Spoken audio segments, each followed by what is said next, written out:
Good morning, everyone. It's D. Bailey, your favorite Metro Atlanta real estate professional. It's a beautiful morning, guys. Absolutely beautiful morning. The weather in Atlanta right now is in the process of transitioning. We have days over the last week or so whereby the temperature is peaking, is showing signs of spring, and spring is peeking its head out. However, winter is being a little stubborn and want to compete, and that's where we are right now. It's such that the temperature warms up shortly around noontime, but in the morning we start out a little cold. There's actually a little ice on the back of my truck right now. But yeah, guys, I am located right now in a suburb of Cobb County, Marietta, Georgia, somewhere around the Kennesaw State University area. But yeah, guys, I want to briefly talk to you about a topic, specifically the dangers and harm of not knowing what you don't know. The dangers and harm of not knowing what you don't know. What I'm going to do is I'm going to use a brief case study from some business that I was engaged with, I believe about a few years ago. But before we get started to the content, I'm going to ask that if you're new to the channel, please subscribe. Subscribing is absolutely free. Click that notification bell beside the subscribe button to be notified of all new content uploads. Be sure to engage the content in some type of way, share, like, and leave your comments. As a matter of fact, if you're watching this, I would love to know where this channel's reach is, the extent of this channel's reach. Let me know what city, what state, what country you may be watching this video from. All right, so without further ado, guys, I want to go into a topic that I've been sitting on for a few months, actually. Timing has not allowed me to put it together in the time that I wanted. But again, the topic is the harm and danger of not knowing what you don't know. A few years ago, I believe it was about a year, I just sold a townhome out in the Clayton County area, a suburb or borough of Atlanta, Georgia, South Atlanta. And I believe I sold the property. Client got a great deal. We sold over listing price. Out of the blue, on I believe it was Facebook Marketplace, there was I received an inquiry out of nowhere from a young lady.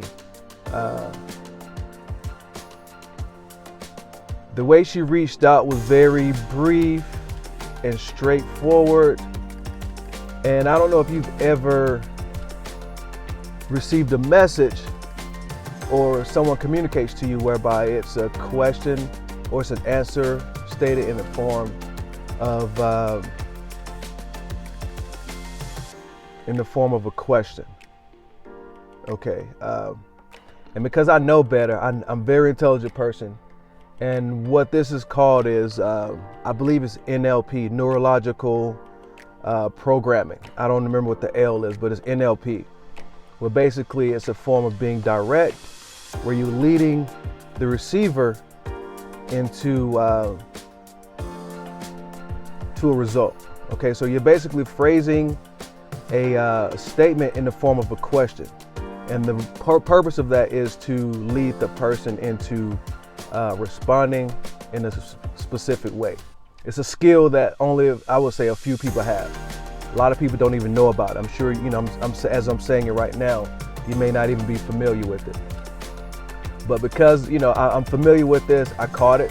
I'm a business person, so I'm always self-developing. I'm a formally educated person, so I caught on to this.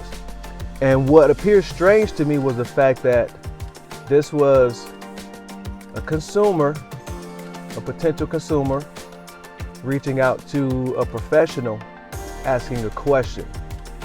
Okay, but yet it was in the form of it was the nuance behind it seemed a little, like they weren't really open to the answer.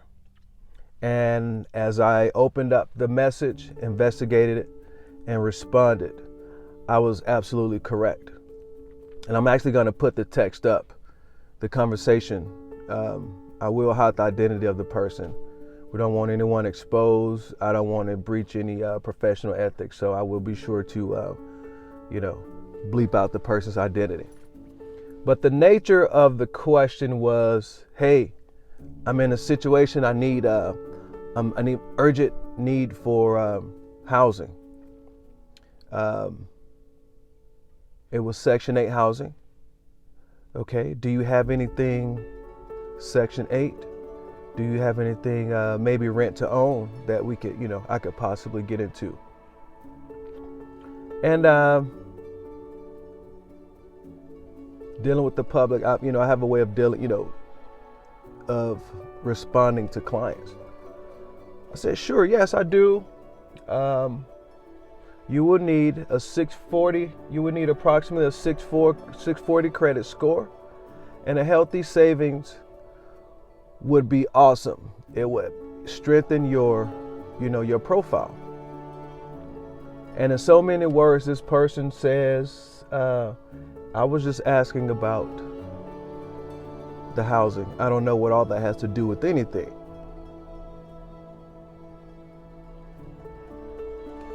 All right. So what that told me right there, I acknowledged her. I said, I understand. I deal with these inquiries daily. I am a real estate broker and professional. I'm very familiar with the question that you're asking. This is my response. This is my answer. The young lady did not want to hear that. Okay, she did not want to hear that. And my point was that, my point was not just educating her as a potential client, but also informing her of the climate that we're in right now. We were in COVID. Okay, we were in the COVID climate. Things were starting to change for renters. Okay. And I was educating her, but clearly she was not open to it. All right. This young lady did not know what she didn't know. And it was because of, her experiences from the past with Section 8, not understanding that there's a market with the Section 8, within the Section 8 is a submarket of the real estate market. Okay. What she didn't understand was Section 8, Department of Community Housing, under the HUD, Federal HUD administration. Section 8 is merely an eligibility. It doesn't dictate landlords and real estate investors. It doesn't mandate that they're required to provide housing. She didn't know this. Okay. She basically went to the doctor and says, give me medication. Okay. She also said in so many words, you're wrong. Okay. Your diagnosis is wrong. You don't know what you're talking about. She went to the attorney and says, I want to file a lawsuit without an actual suit. So she basically dictates to the professional that,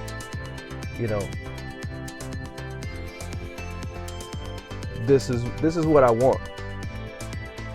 And the dangers in that is you're not being open to professional feedback. You're not being open to professional guidance. Okay. And when you get into that territory, when a person gets into that territory, you're living in an idiosyncratic world. Things around you are changing. Okay, when things change around you, you're stuck in your little bubble, which is extremely harmful when you're dealing with one of the most important things in our world, which is housing. All right. I found it very weird. I deal with people like this all the time, and it frustrates the hell out of me when a person is not open to, to growth, to new information, out of fear that it's going to disrupt or shake their world. And I strongly believe this is, the environment the young lady lived in. I'm gonna put the exact communication up as I mentioned before. I don't want to, veer too much off of what I actually said, but you'll see once I put it up on the screen. Deal with this daily, guys. It's super, super frustrating as a professional. You develop yourself, you develop professionally to be able to service the public with the greatest capacity. As any professional with a license, even without a license, but any professional that's servicing the public should be doing. But yeah, man, it was I just wanted to it was super frustrating, and because I deal with this daily, I've held on to this topic, and I wanted to present it over to you guys. And I wanted to urge you, if you have this mindset that you know everything, you're not constantly growing, you're not constantly developing yourself, you're falling behind, and you're slowly losing. All right. I would love to know where this young lady is right now. I hope that she found housing. Okay. I don't want to see anyone on the streets. All right. Because this is because I briefly mentioned Section 8. I hope that everyone who may be listening to this that are eligible for Section 8, I will hope that everyone is good, have housing, and that you're learning how Section 8 is working in this new environment that we're in. Okay, so if you're tuned in firsthand, if you're in the Metro Atlanta area and you're under Section 8, just know that a landlord is not required to give you housing or to even honor or entertain your application because you have a Section 8 voucher. You're still subject to credit, income, savings, and anything financially based, okay, that may dictate your eligibility. All right. Of course, you're protected federally and within your state of the 7+ protected classes. Okay, 7, 8, at least 7 protected classes. All right, race, religion, ethnicity, and all those good ones. Look those up. Those are under your fair housing laws. Those are federal fair housing laws. Look those up to figure out what your 7 protected classes are. All right, maybe more if you depending on the state that you live in. But I'm gonna put this message up, so stay tuned. Don't go anywhere. Check it out, and I hope to see you guys next time. And I would love to hear your thoughts and feedback on this topic. Till next time, guys, you have a wonderful day. Thanks for tuning in to D. Bailey Speaks.